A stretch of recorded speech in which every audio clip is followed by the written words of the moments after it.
Owning your own home, it's part of the American dream that many families are never able to realize because of the color of their skin. And during this Black History Month, Atlanta News First anchor Tracy Hutchins explains the physical barrier put in place to keep blacks out. Cascade Heights, home to Black prominence and power in Atlanta, where notable politicians, sports figures, and celebrities have settled in. That's only recent history. In the early 1960s, the neighborhood was on the brink of a major transition. A doctor named Clinton Warner bought a home here. The problem? Dr. Warner was black, and this area of Cascade Heights was all white. It wasn't long before Atlanta Mayor Ivan Allen Jr. decided he needed to do something to prevent more blacks from moving in. He called for a permanent barricade here along Peyton Road made of steel and wood. It became known as the Peyton Wall, a symbol of segregation.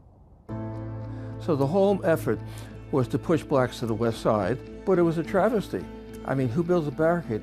This is a year after the Berlin Wall was built, and it was often referred to as Atlanta's Berlin Wall. Dr. Ron Bayer, retired Georgia Tech professor, told me the Peyton Wall was Atlanta's most blatant attempt to block black migration. He's written about Atlanta's segregated history in his book, Race and the Shaping of 20th Century Atlanta. Multiple protests and negative national attention were too much for the city, and when a judge ruled the barrier unconstitutional, the Peyton Wall came down after 72 days. But its impact remains. Generally, Atlanta is still a pretty segregated city, and this is a legacy of what happened before. I wanted to do more. It is full circle for Archie Emerson, the local board president of the Empire Board of Realtors, the same group of black real estate brokers who fought to help black homeowners in this neighborhood in the 60s. Because that's what happened here. Yes. Is a doctor wanted more for his family. Yes. He wanted home ownership.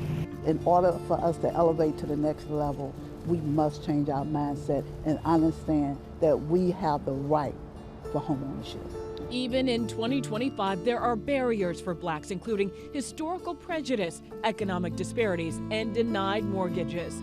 The most recent data from the Atlanta Regional Commission found black home ownership in Fulton County was 25% lower than white home ownership, though blacks make up a larger percentage of the population. You know, so why wouldn't we continue to fight now? Unfortunately, like I said, we're still fighting. So that we can continue to have growth in home ownership, it starts right here on Peyton Road. Tracy Hutchins, Atlanta News First.